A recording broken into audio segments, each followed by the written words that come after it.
Hundreds of abductees are being called together. An unknown force is then burning everyone alive, leaving scores of dead, charred bodies.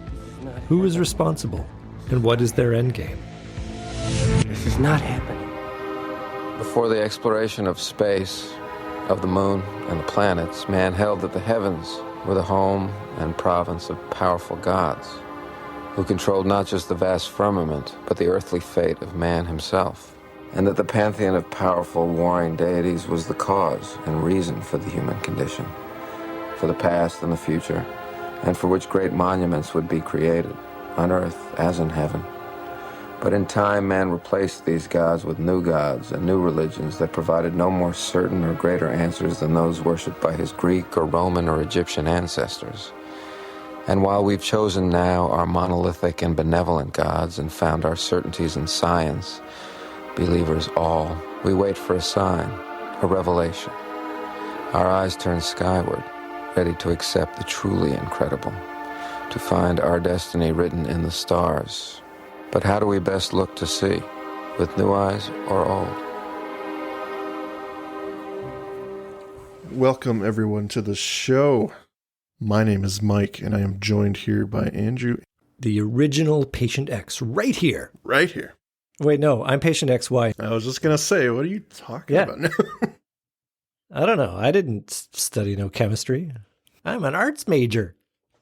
I don't know about bodies. Ever since they put the implant in the back of my neck, I haven't really thought straight. I just do what they tell me. I go where they want. I get abducted. It's very on point, really. Well, today we are doing Patient X, directed by Kim Manners and written by Carter and Spotnitz. It's going to be a big one. It's a big one. They drop a lot on us. We get back to the mythology, and it's after a nice little bad blood break. It's pretty enjoyable. It's awesome, yeah. And you know it's going to be big, right? Because It opens with a monologue. Not just a monologue, man, but space, stars, constellations. Everything. Mulder's going deep.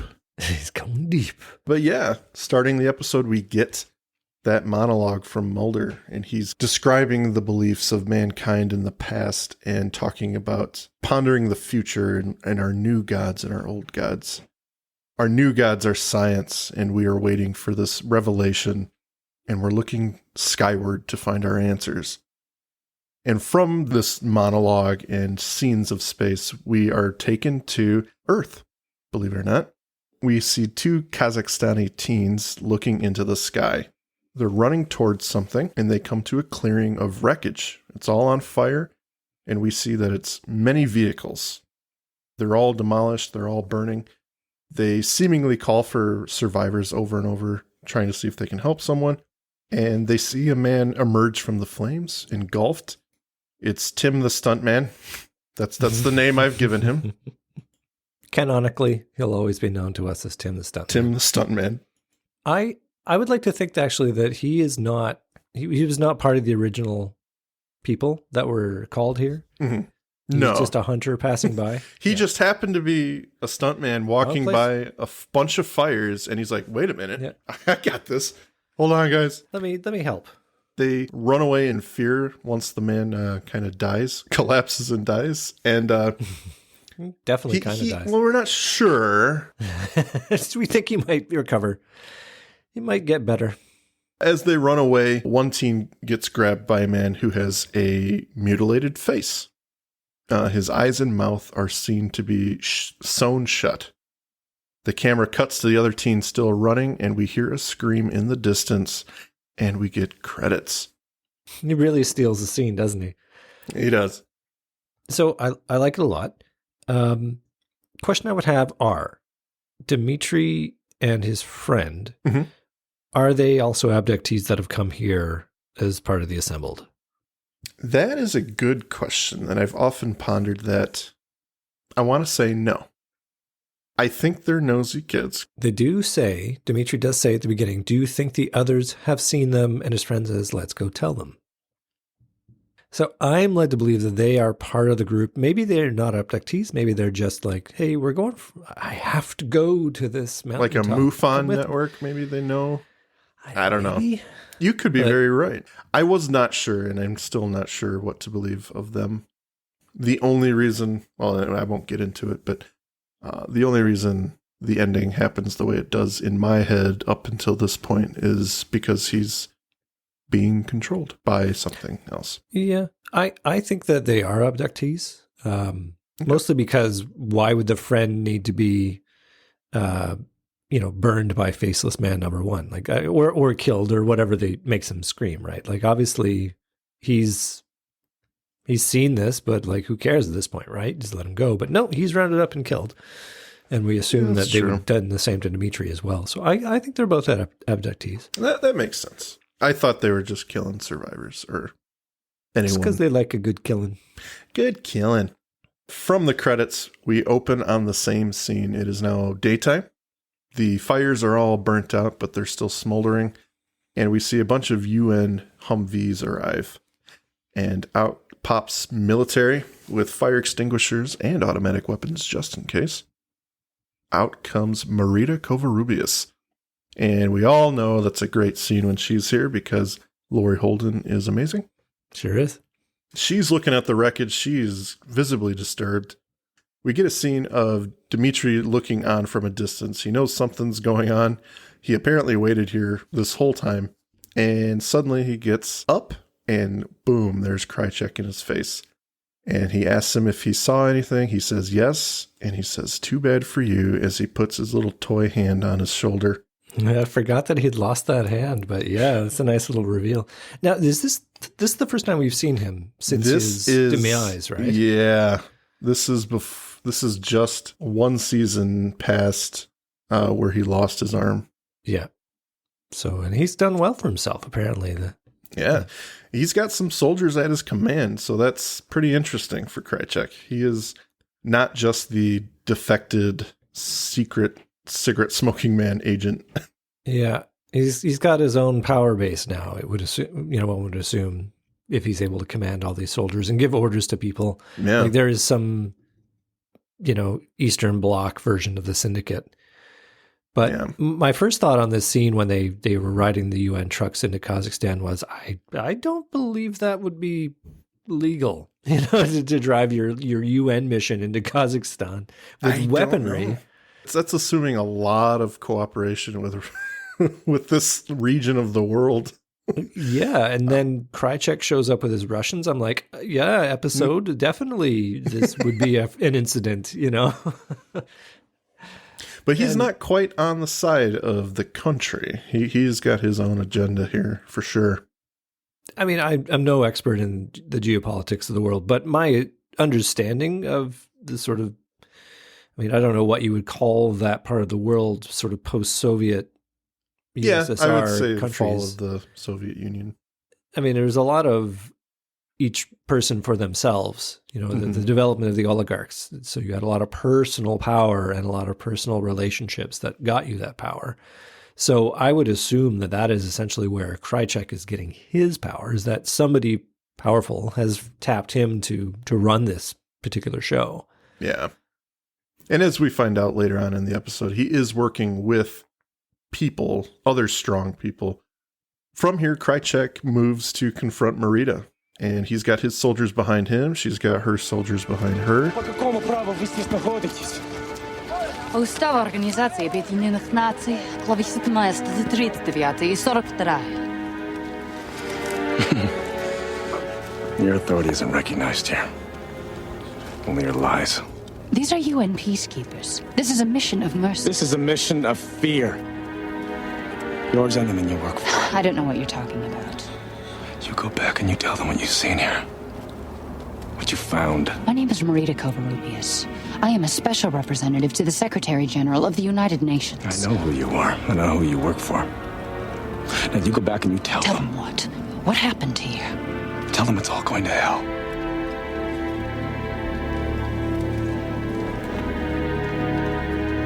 Уведите. Does the boy know? Did he see? Tell them to kiss my American ass. I love that Krychek just gives her a dressing down. It's like, Yeah. I don't care. This is no consequence to me what you're doing here, but ultimately I'm just going to tell you how it is. Yeah.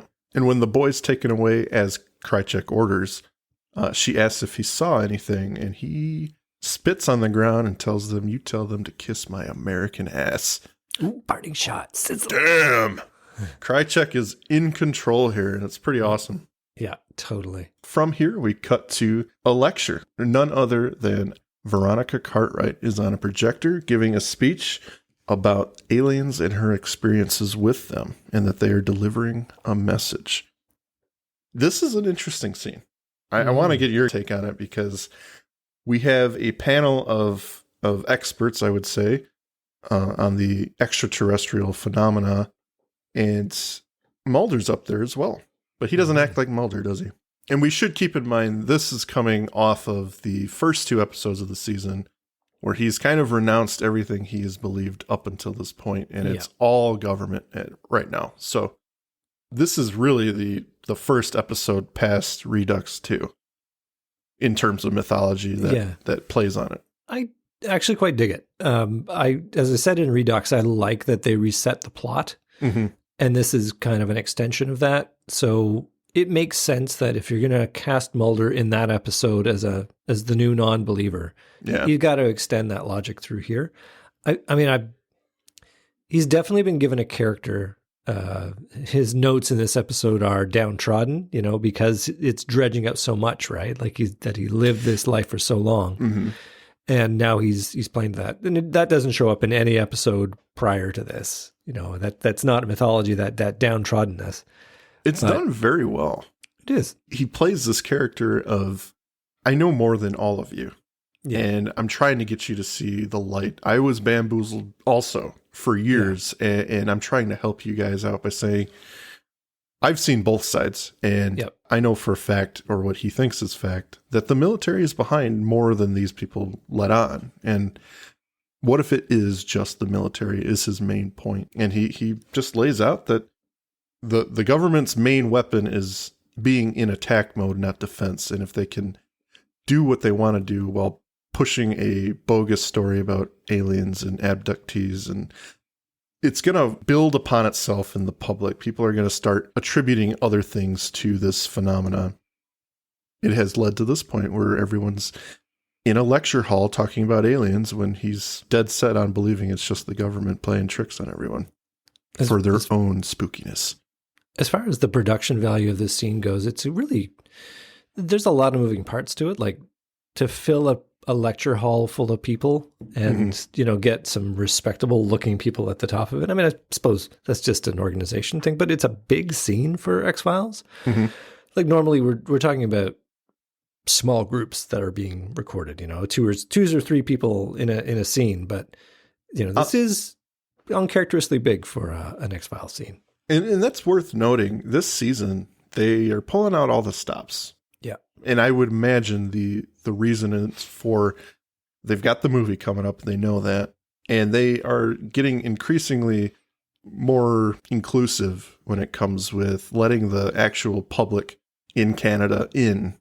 Yep. They've got some big sets coming up this season that are just gorgeous, and including the final episode where it's just over the top and awesome to look at because they fill a stadium. Yeah. They've got all that as a build up to the movie, and I think it's done pretty well.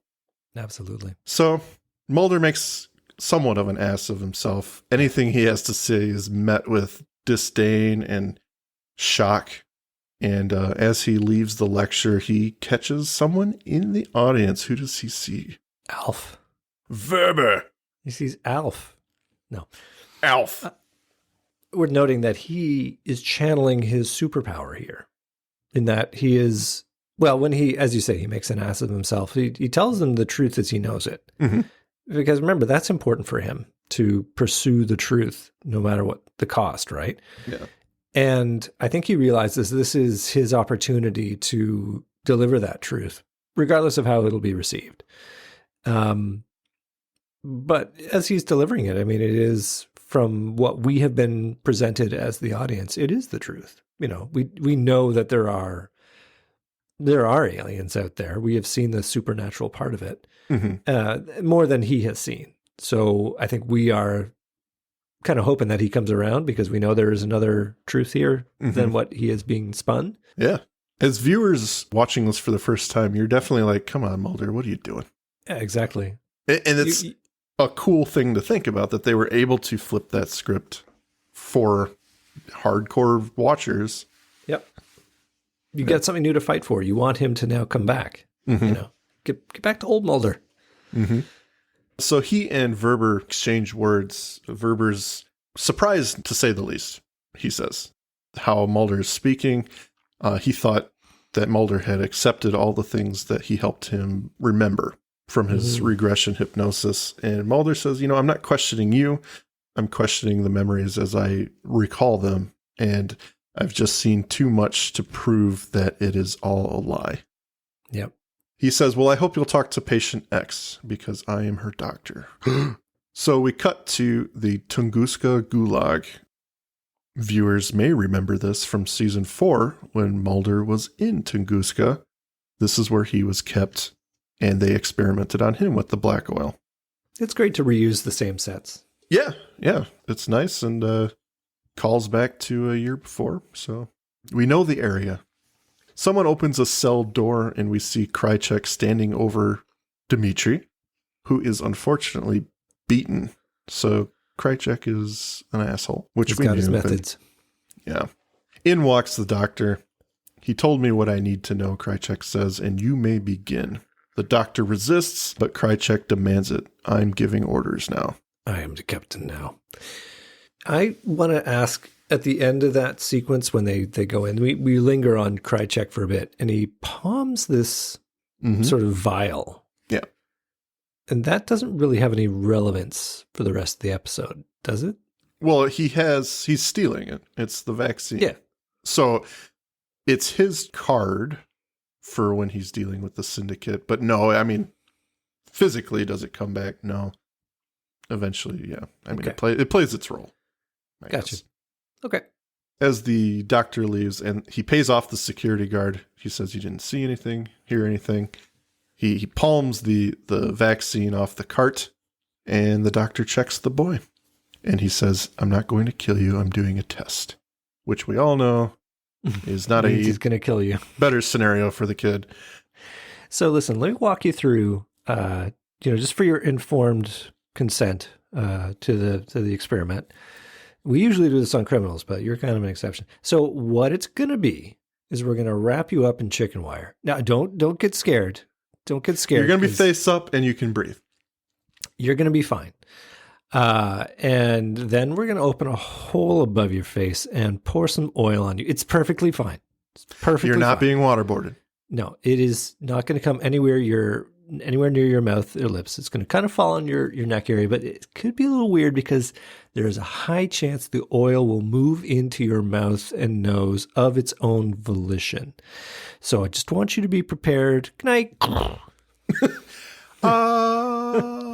Yeah. Do you want a pop or anything? Yeah. You want a Coke Sprite? Before we get started here? You got to use the bathroom or? I'll be right back with some light sedatives. Yeah. We cut to Mulder and Verber entering Cassandra Spender's room. She is wheelchair bound, which is important. And she's very, very excited to see Mulder. She heard about Mulder through the Dwayne Barry story. And that story saved her life. She's a multiple abductee for over 30 years. No one would believe her. She kept her experiences close to her chest. And through her investigations, she came to find Dr. Verber because of Mulder's story. Mulder interrupts her. Are you here voluntarily? Yeah, such a good moment. He's like, you know what? I don't really have time for this. And looking at you is disappointing to me right now. So why don't you start living your life? Check yourself out of here. I'm not the person you think of when you read that story with Dwayne Barry. Too much has changed, and I know better, is essentially what he's telling her. In this moment, is it possible that he is regarding this as another setup, another thing to sort of prod him along or test his resolve. Because I had some moments of his performance that made me think, is he asking her sort of curtly and point blank, are you here of your own volition, to sort of get to the end and move along because he sees this as a possible deception? Or is it truly just I think he means like, are you being kept here by the doctors, or are you like mentally sound? That's how I always took it, but your way is interesting for sure. Yeah. Because he's certainly been put through the ringer in terms of the hoax on him to feed an agenda. And I just got the feeling like he just wants to shut her down, give her the same truth that he's been given the rest of the panel previously, and basically saying it's way more complicated than you think. You're being manipulated. Move on with your life. Yeah. And he says, there was a time I would have believed you without a doubt. And she gets a little curt with him. There is no doubt. She is 100% sold on her experiences. And she says, they're here to deliver a message, but there are other forces at work right now. And you of all people need to know about it because you're the one who can do something about it. Which I got a question. Is he really? Like we have seen the limits of his power time and again. It's points like these in the show where I understand what they're trying to do. Oh, yeah. And he is probably, I guess, aside from the Syndicate, the most clued in person on this happening. Him and Scully probably know more of what's going on than anyone else in the world. But to say he can do something about it, I don't really know that. Yeah. Have you seen the aliens that are coming out and killing people? I don't think he can fly, and he's not superhuman yet. We need to shout out the actor there. She's played Veronica Cartwright. Yeah, she was Lambert in the movie Alien. Yes, she was. And perfect casting choice here with that, nice smoker's voice. Yeah, she does such a good job in this episode. Yeah, liked it. And that Mulder just leaves like, oh, sorry. Yeah, he just leaves. Dunsies. So we go back to the gulag, and sure enough, the boy didn't escape. He is chicken wired on the slab, and it sounds like he's praying in this scene. I kind of like that. Yeah, I would be too, and I'm not religious. Suddenly, the hatch above him opens, and the black oil drops onto him, and we get the iconic crawling into his nose and mouth. I have a theory about how they actually shot that. Lay it on me.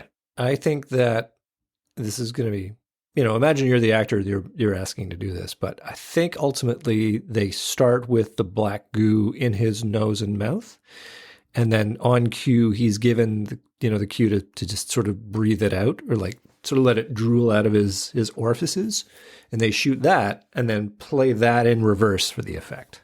I always took it as straight CGI, but I think it'd be real hard to do liquid CGI. Like in around that time, we're looking at Terminator 2, which kind of set the bar for liquids in CGI. Well, let's be real here. Terminator 2 was 7 years ago at this point. Right. Computers are so far from then. We're looking at The Lost World Jurassic Park, which is 97, so that's about a year before I don't know. Whatever. I mean, you could be very right. I always looked at it and it looked like it's just CGI. When it's not dripping on him. When it's moving, it just looks completely made up to me.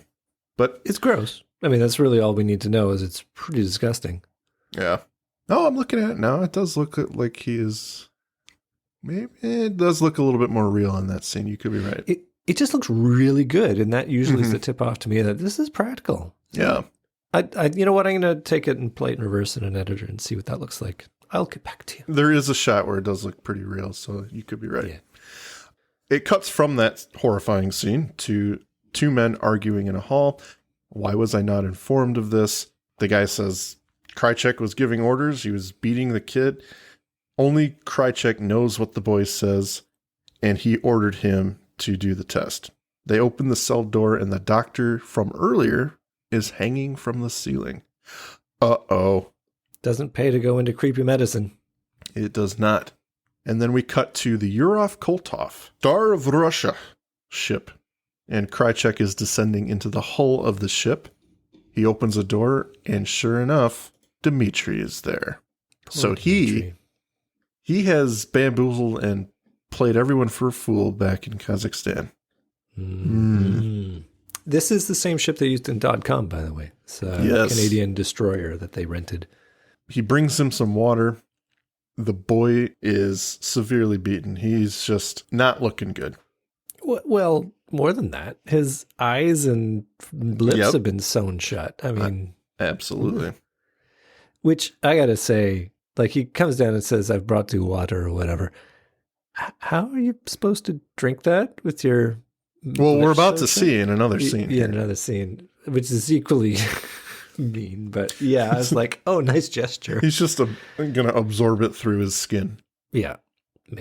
So back at the FBI, Scully's walking down the hall, and she is greeted by someone we've never seen before in this clothing. None other than Jeffrey Spender, same actor who played the Great Mutado and CSM Minnie in Musings of a Cigarette Smoking Man.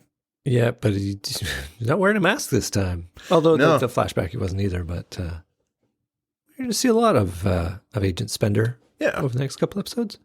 He kind of comes to her with his hat in his hand, and he says, "Look, I'm trying to make a name for myself here. I don't want to be given a reputation. My mom has been contacting Agent Mulder. She's a troubled woman. She has stories about aliens." He's asking politely for them not to get involved with her because he just doesn't need the grief, and it's something that he doesn't want getting out to the FBI. And she understands. Yep, she knows that role. This is the best scene between Agent Spender and either of our agents for the show. So you mean this is the nicest they're going to be to each other now? Yeah, pretty much.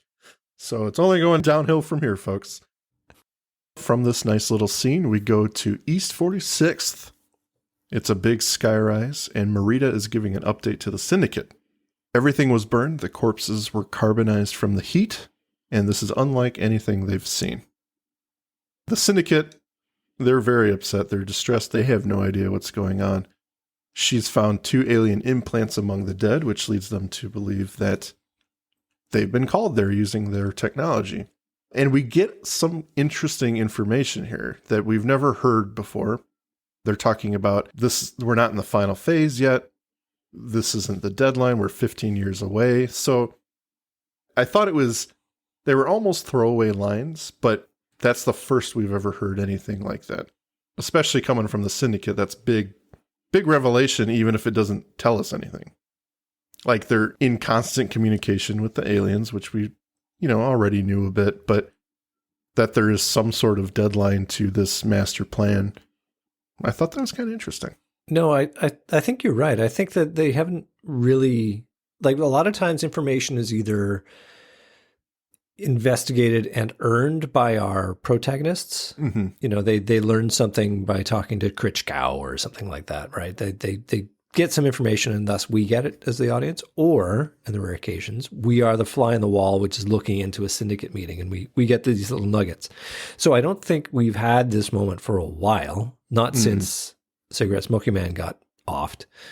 And I liked it a lot. You're absolutely right. It is totally put together as a throwaway line. And if you didn't really pay attention to start marking stuff down and going, wait a second, what does this mean? They are talking as if you know what's going on. Yeah. But of course we don't. And it's not big revelation or anything. It's just a little snippet, a little tidbit. The other thing, most of the mythology up until this point centers around what is the government doing. So when we get revelations, it's usually about what humans are doing. And this one, it's still that, but at the same time, it's hinting at plans that the aliens may be hatching, or are they moving on to another phase of this grandiose scheme? So that's probably one of the few times that the aliens are given this agency, I think. Yep. Yeah, So, I'd agree with that. I thought that was kind of cool. Or that we know that they are an active character in our story. We know that they're out there, but we've got, they're inscrutable. We have no idea what their motives are. Here we're getting a little bit of insight as there is a plan. Mm-hmm. Yeah. And that's cool. So Marita thinks something set in motion what happened, and it's going against their plans. Krychek was there She doesn't think he did it, but he knows what happened. And they ask, what does Krychek want? And how do we find out? And sure enough, the phone rings. Well-manicured man answers, and it is Krychek. Okay, he's got to have a bug in that room because that's just, I'm sorry, plot, but that's way too coincidental that he's like, Wow. well, what does he want? If only there was some way to know. Ring, ring. Way too badass, you mean? Speak his name and he shall appear. I'll give it that.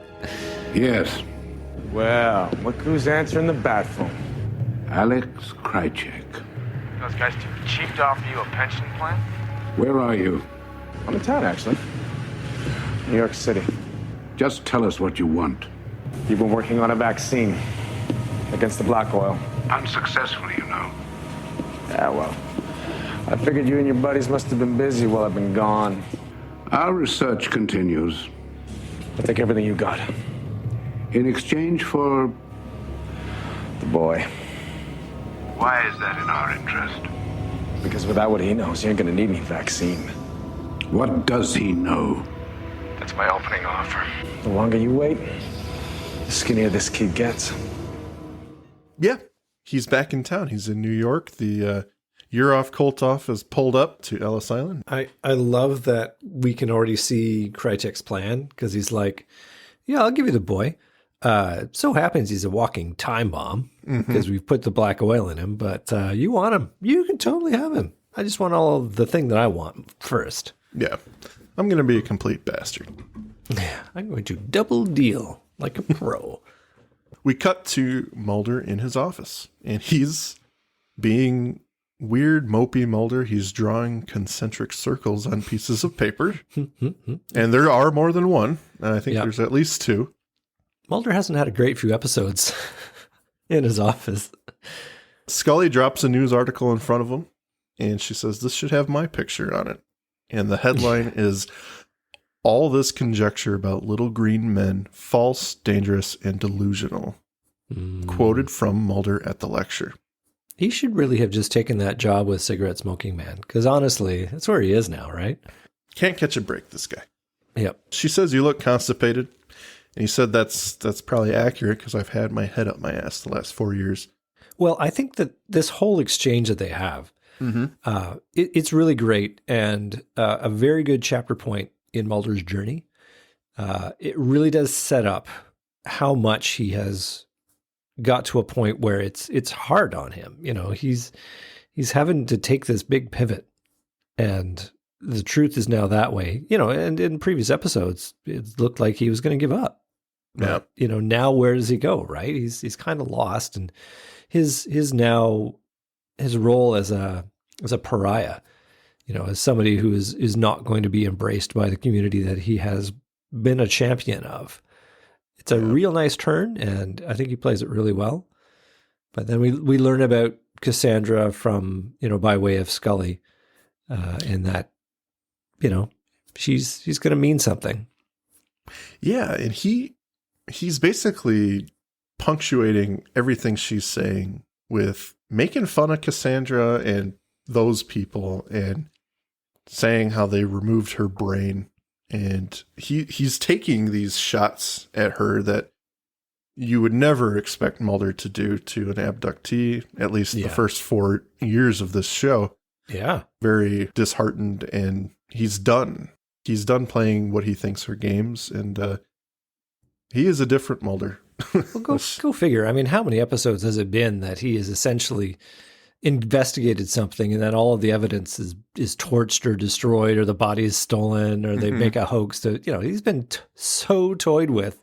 You got to imagine after a while, it's like, okay, I'm done. You know, I can't fight against this.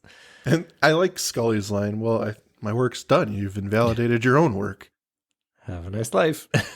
But on a more serious note, she's like, you've come a long way from when I first met you. And still nobody will listen to me. Yeah. Well, isn't it great, eh? Because it's the beginning of where Scully and Mulder are going to be switching roles in this little arc, where she's the believer and he's the skeptic. Yeah. She notices that Cassandra was abducted at Skyline Mountain like she was. Yeah, Mulder doesn't like the road she's headed. And he's like, no, You think it means something, but really it doesn't. He tries to convince her. She says Agent Spender caught her in the hall and he asked us not to speak to his mom. Mulder puts on his sport coat, wish granted, and he leaves the office. Big difference from 2 years ago, Mulder. She'd be like, oh, yeah? Well, let's go. She's probably got some things to say. We cut to Skyland Mountain. It's nighttime, and the camera shows some cars heading in the same direction. The camera turns, and it is a fucking motorcade of cars coming. A man pulls up to the guard shack to the mountain, essentially. You got to protect the mountain from people. Right? Or collect their parking permit. He seems confused. He doesn't quite know where he's going. He has a map out. He's talking to the attendant. He says, you and everyone else, buddy, you're late. From here, we cut to Cassandra's room. She's peering out her windows in a very focused way, I'll say.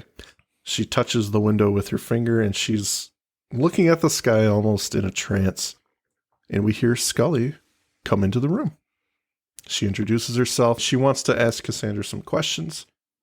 You should also know that I learned about you from your son, Jeffrey. I have no son. I have no son. Fuck him. He doesn't believe me. But Scully took it upon herself to read Cassandra's medical file, and she's here to offer her advice. And she says, don't take whatever is in your body out. I did that, and I became very ill. And Cassandra said she wouldn't even dream of it. They have so much to teach us. They're great healers, just like you, and maybe that's why you were chosen. So we cut back to Skyland Mountain. The man from the guard shack is arriving amongst countless other cars. They have all emptied. He's slowly driving, and suddenly a man rushes to his car and begs for help. The deformed man we saw from the pre-credit scene shows up and sets him on fire. That's a moment. Yeah. I had some issues with the opening scene with all the cars everywhere, sort of parked willy-nilly, didn't seem to make any sense. But seeing this set up to the Skyland Mountain assembly or whatever, that previous scene now makes perfect sense. And I was like, oh, I get it. They all just sort of drove up because they were drawn there. It wasn't that they, the set department's like, we need a bunch of things to be on fire. Let's put cars here, there, everywhere. But I now dig that very much. And I'm glad that we had this lead up to the scene. Because it now makes, like, the big line of cars all arriving. Because you can imagine it. Like, everyone's just like, I got to get here. I don't care about parking. I'm just trying to get somewhere. Park anywhere, Jim. Yeah, this thing wants me to come here. I will go there. And I'm super happy I'm here now. Great that all the healers are going to show up. This is going to be wonderful. And they don't, and it's small, and I might just be sucking this episode off, but they don't even close their doors, right? It's just a small touch that makes it more like they're not in complete control of their faculties. Yeah. I like it. Yeah, I like it a lot too. From the commercial, we open on the same location during the day. Mulder appears through the fog and smoke. There's a tent set up with hundreds of bodies in yellow body bags. Yikes. He's there with everyone else, the fire department, police officers. Scully, of course, is there as well. What is that going to do to the tourism at Skyland Mountain? Well, they didn't do too well after this. Either that or everyone is like, you can see some aliens up there. Let's go there. Well, it is a few years past when Krychek pistol whipped the tram operator and killed him. But yeah, it's not looking too good. Things keep happening. They just can't catch a break at Skyland Mountain, Inc. It's just bad things keep on happening there. Yeah. They're going to close it after this. It's going to be just torn down. They're going to bulldoze the mountain to make a parking lot. Scully and Mulder exchange words about theories, and she can't get over the fact that it's Skyland Mountain. Yeah. It can't be ignored to her. It's here that Mulder immediately gets defensive. He says, you think this has something to do with your abduction? She tries to answer him, and he says, do you have any evidence of that? He kind of cuts her off a little bit. He's being Scully. He's being very, harsh. Mm-hmm. Whatever I believe right now is the truth and stop talking. That's pretty much his demeanor right now. But I think he is taking the practical approach that she would normally take, where essentially she would normally say, it's great that you have these theories, but what can we actually prosecute here? Like, what can we do as FBI agents? What is the science that backs up your crazy conclusions? He's a little harder than she normally is. She's got a little bit more empathy, but she's more detached than he is right now, for sure. Yeah. I just think it's funny, like the nerve of this guy to be asking, do you have any evidence of what you're saying? Yeah. It's like, hold the phone, sir. Do you need evidence? That's a new one. She looks a little taken aback, a little hurt maybe by the way he's talking to her. Well, because it's so personal for her too, right? Like this was intensely personal, and he knows that. So for him to be a dick about it, it's like, come on, man. This is your friend you're doing this to. Right. So we cut back to the syndicate. They're still extremely worried, as they should be. They've gotten wind of this recent event, and it's in their own backyard. They really need to find out what's going on before the colonists intervene. Another drop line there. That's definitely the first time they've used that word. Yeah. It also implies, well, I guess I could save this for the end of the episode, so maybe I will. But I want to point out, who do we see leave the room, Andrew? Alf. No. Okay, it's Quiet Willie, and I'm super happy that we're seeing Quiet Willie. Oh my God, he has more to do. But no sniper rifles. No, he's not going to sit there taking his time, waiting for the very right moment. We cut back to Cassandra's room.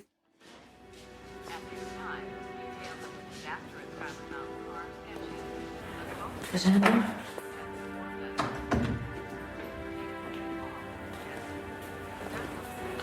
You called her? This is not supposed to be happening. I knew these people. You knew them? They were friends of mine. Friends from where? From a long time ago. It's not supposed to be happening. Not like this. You have to do something about it. What would you like me to do? You have to stop it. Stop who? I don't know.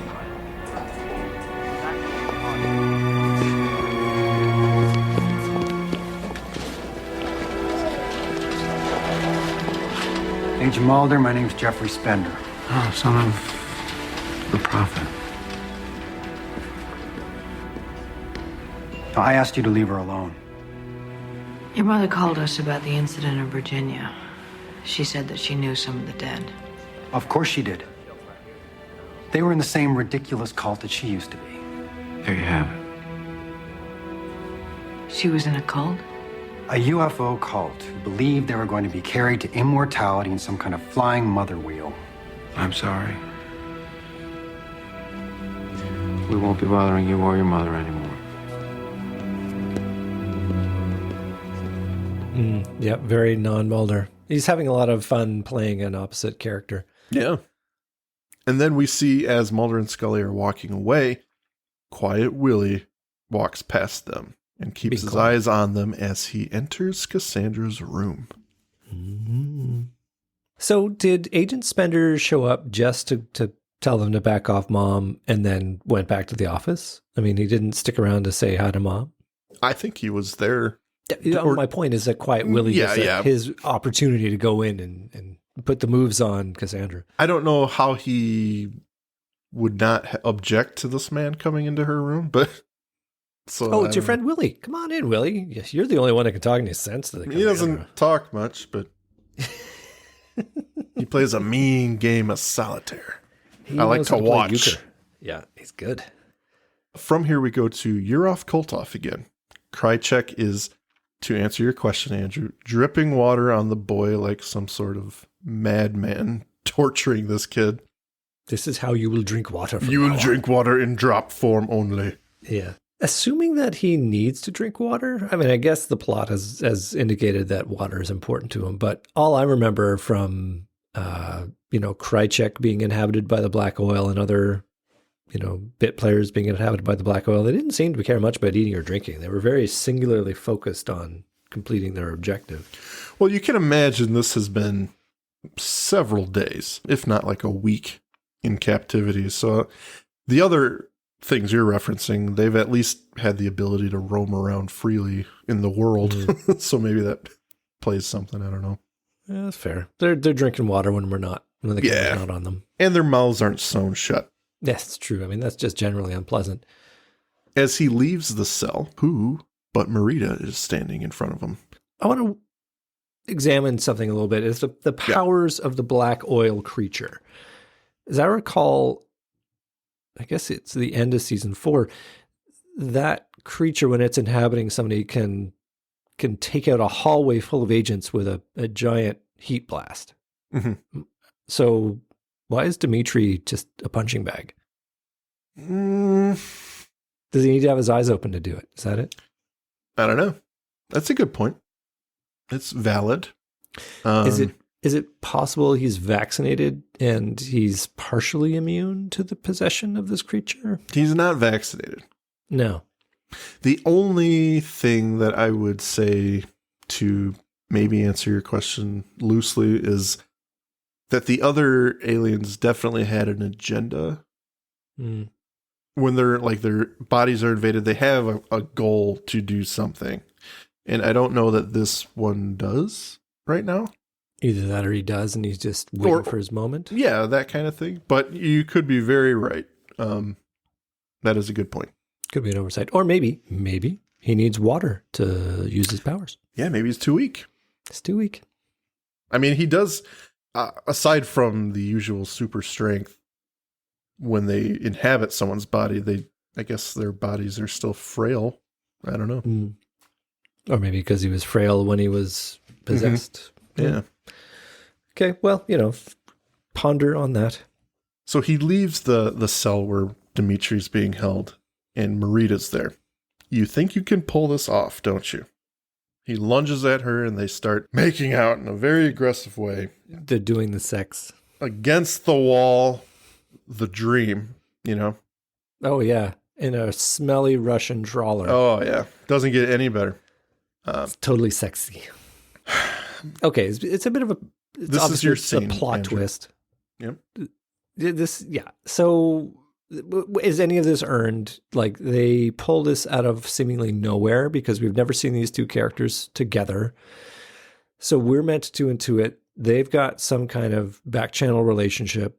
They know how to get in touch with each other. For all we know, Marita sent a note to Krychek saying, look, at 3:30, why don't you call this number and you're going to get to talk to the syndicate and then we'll have them by the balls. Well, yeah.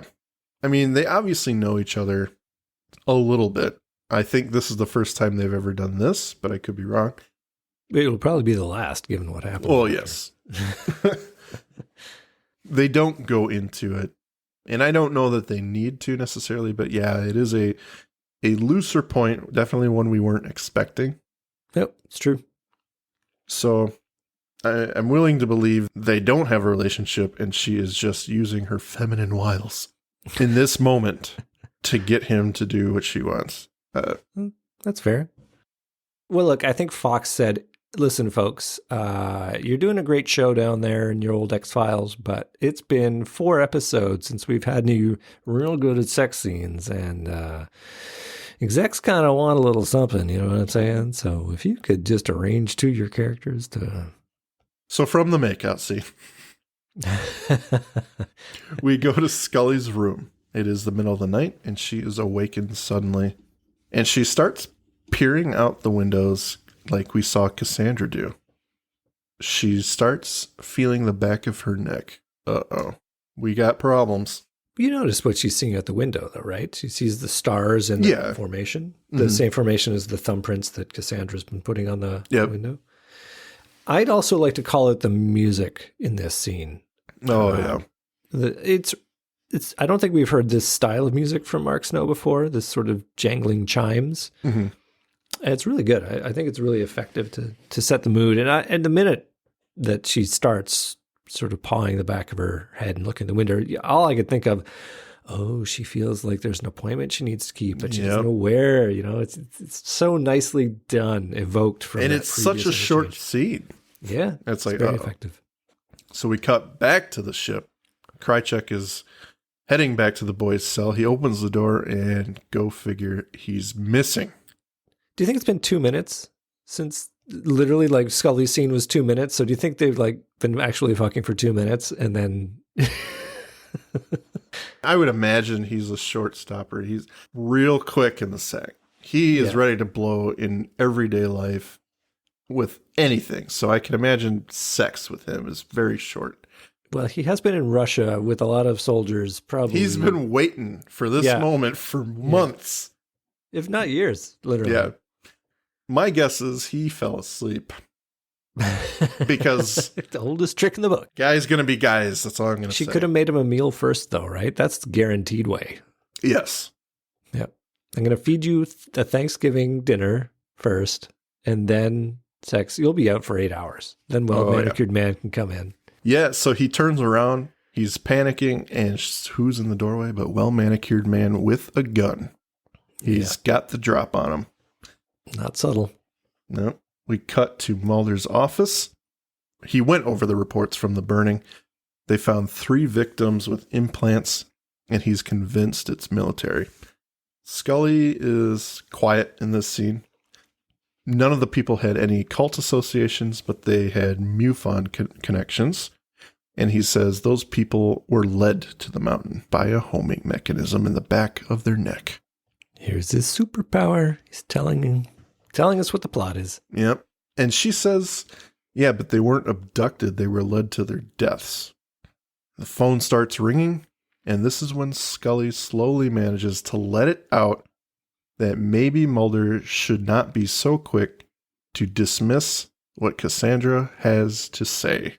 Oh, Scully, it's been so long for you to get here. The way she does it, she's like afraid to say it. Yeah. And Mulder gives her this look like, now, after all the things, now is your moment. Oh, he looks pissed. But to be fair, the series has written it such that she is 90% of the time nowhere near the supernatural event. Yeah. They have gone to great lengths to make sure that when something spooky happens, it's spooky Mulder that gets to view it. So from her point of view, she has not experienced what he has experienced. Mm-hmm. But there have been moments where she does have this intensely personal experience, where she does experience the supernatural, and it is very relevant for her. And in follow-up, she said, basically, I'm afraid to believe in it, because if I did, that would make me have to reinvent myself, basically. Yeah. So this is an extension of that. And I think, as you say, it's a really powerful scene. And it's tough for him because, if this Scully was around season 1. Oh, the joys they could have had. Yeah, that's right. The adventures. All I'm picturing right now is Calvin and Hobbes. That's right. Would have been different.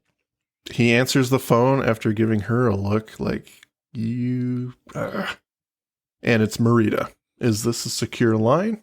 She's asking if he knows about a similar incident, the burning, that happened in Kazakhstan. And he says no. She beckons him to come to her. She's at a payphone. Suddenly she's interrupted by Dmitri, black oil dripping from his eyes, and the phone goes dead. Mulder looks back, and Scully is gone. She really didn't read the memo on the capture Dmitri plan. No, she just gave him like a front seat. Here. Yeah. It's like, here's a little... here's something to take the sutures out. That must be real uncomfortable. Oh, thank you. But he's doing it with his hands, dude. Ugh. Scully is getting a drink in the hall. She's feeling weird. This is the short scene. She just takes a drink in the hall. And then we cut to Mulder going to the location Marita described. He finds the payphone off the hook, and he sees the black oil.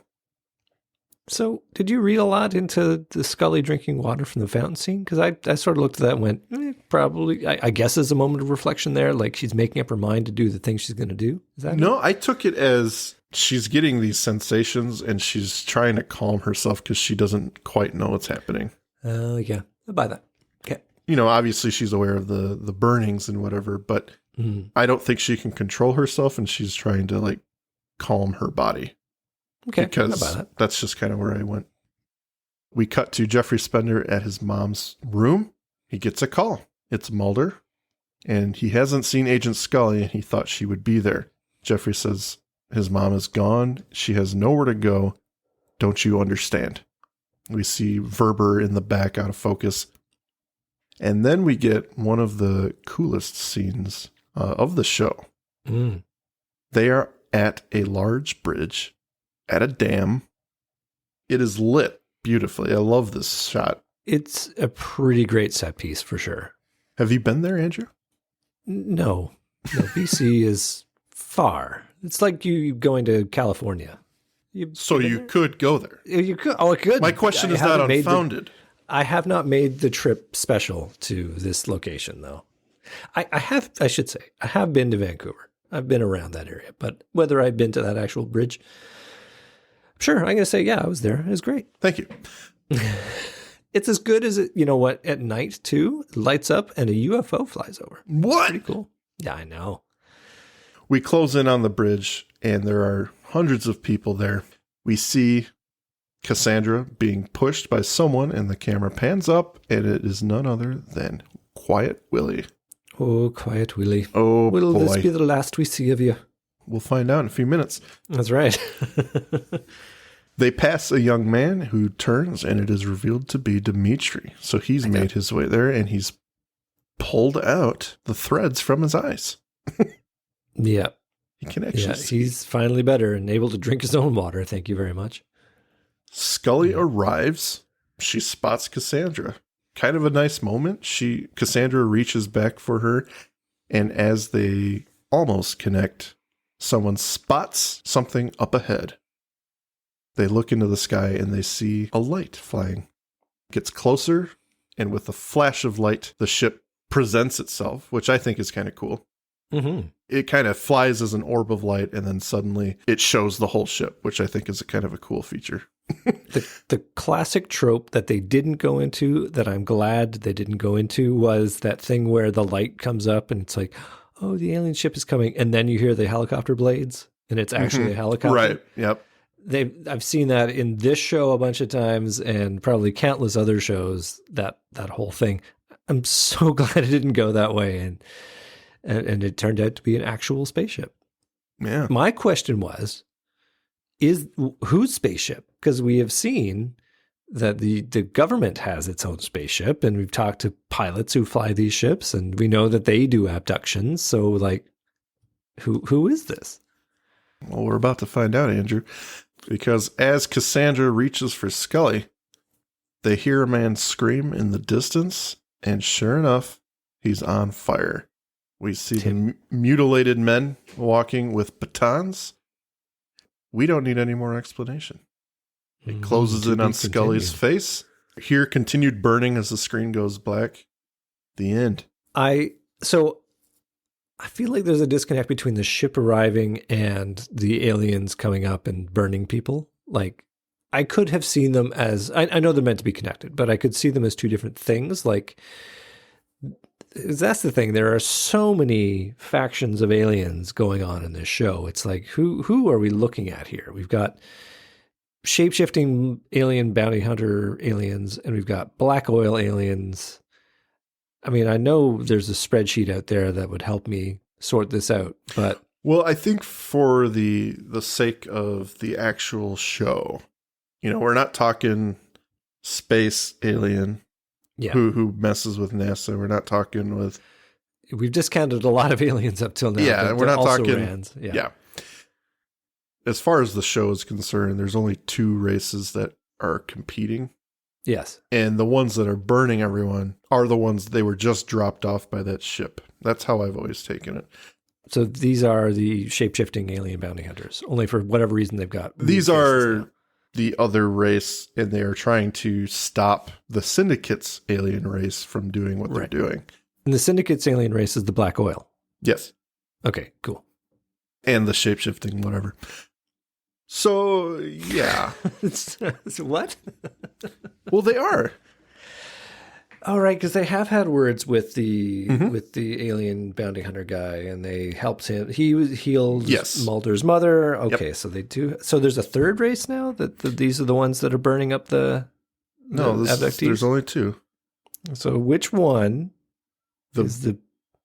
I don't know if they burning? all can shapeshift. I don't know if that's been established. I'd have to look at my X-Files encyclopedia. Right. As far as I am aware, for the sake of the show, there's only two races right now that are going head to Gotcha. head. Okay. Well, listen, the episode doesn't give us a lot to work on anyway, No. so I'm not expecting at this point to have it all laid out for me. But what I do love is that there's the war in heaven, as they call it. You know, you've got two alien races. One has a plan, the other doesn't like the plan, and they are going to use the technology of the colonist aliens against them. They're going to use it to lure all of the abductees to areas and then just be efficient in the burnination of them. Mm-hmm. It's a very cool plot device, and I think it's well done. So yeah, solid, totally solid. I did have some questions about it, which I've peppered through the episode, but largely that's because I think the episode is keeping its cards very close to the chest. And I think that's an intentional device to keep you tuned in. Mm-hmm. Other episodes, especially non-mythology episodes, they will let you see what all the characters are doing, villains included, so that it's dialed in. But here, as we've always said, the aliens' motives are inscrutable, in as much as they will give you little bits and pieces, but never so much as to make it all make sense. And that is what keeps you hooked. You're like, if I just watch this movie, they'll finally tell us what the plan is, what the whole story is. If I tune into that season finale, finally we'll get to learn, you know, why this is all happening, what the bees mean, and, you know, all these different plot points. Mm-hmm. It's very good at giving you these addictive qualities to the show, and I think that's why it's been so popular. I mean, I think once you get to like season 9 of this, you're like, okay, already, can we please finally get some resolution? But, you know, which suggests that maybe they needed to sort of wrap it a little earlier and find a new way to reset the plot, kind of like they've done in this season. But maybe it's also impossible to extend it that far. As for this episode, really liked it. I like the return of Krychek. It's a tour de force for Nicholas Lee. He's really given a lot to work with, like Marita. Not sure I like the combination of those two. I think it's an interesting choice. Gives us a little sex scene to keep us going. Sure. All right. But largely, it is the new direction for Mulder in this arc is really interesting. And you're sitting there waiting and wondering, is he going to finally get off of this pity party hobby horse he's on and get back in the game? And I think that's why we're watching. So yeah, totally watchable. Good stuff. Your thoughts, Mike? There's not a whole lot to say. I think it is just a solid episode, and it gives the viewers more information that we've been craving at this point. Like, I think they're getting a little looser with it. It's feeding that craving that we've all got. The X-Files is not a show that lays it out for you, again, like you said, in the mythology episodes. So when we get these nuggets, and it feels like pretty substantial stuff in this episode, it's satisfying. The introduction of the other aliens trying to foil the plans of the Syndicate and the main alien race, it's interesting. It's very cool, and the episode just falls together neatly. There's nothing that really, well, if you pull on this thread, it's going to come apart. So yeah, I haven't done any of that in this episode. Not really. I just think it's done very well, and we are still in that wheelhouse of the mythology is pretty fucking solid, and this one just keeps you wanting more. And maybe these aliens are the kindred returning. Oh, sweet God. They're just going to start running around grabbing everyone's palms and rubbing thumbs. Maybe they do that, and that's why they light on fire. They just burn them up. I'm so horny. I'm on fire, baby. Literally. Oh, I'm looking forward to the next installment of this one. I can't remember it. I'll be honest with you. I haven't watched the season 5 episodes enough, so I legitimately cannot remember how this resolves. Oh. Well, you are in for a treat. Well, I better be. You promised. All right. Well, that is the show, ladies and gentlemen. Thank you for joining us. And if you would like to say goodbye, please do so. Goodbye from Andrew. We look forward to seeing you in the next episode. Thank you for listening to today's episode. If you liked what you heard, please rate and review on your podcast app of choice. Andrew and I would be eternally grateful to you fine people for helping us expand and get the word out. Also, we've got a killer group on Facebook. Feel free to join in on the discussion at facebook.com/groups/thisisnothappeningpod and become an official member of the syndicate. We do polls and we have questions for every episode to give you guys the opportunity to chime in and possibly let your voice be heard on our recordings. And please join us on our new Twitter at tinhxfilespod, no dash, to stay up to date on everything, moment to moment. Thank you, and remember, don't stop swimming. It's that time, everyone, the Magus Media Production sales pitch. Please check out our homepage at magusmediaproductions.net so you can stay up to date on all of our shows. Check out our Facebook group, facebook.com/groups/magusmediaproductions, both of which have our Discord link on it, where you can join us for live shows as we record them for future release. At Magus Media Prods on X, our Patreon, patreon.com/magusmedia, where a $5 donation will help us keep the lights on and bringing you new content, and you get some stickers.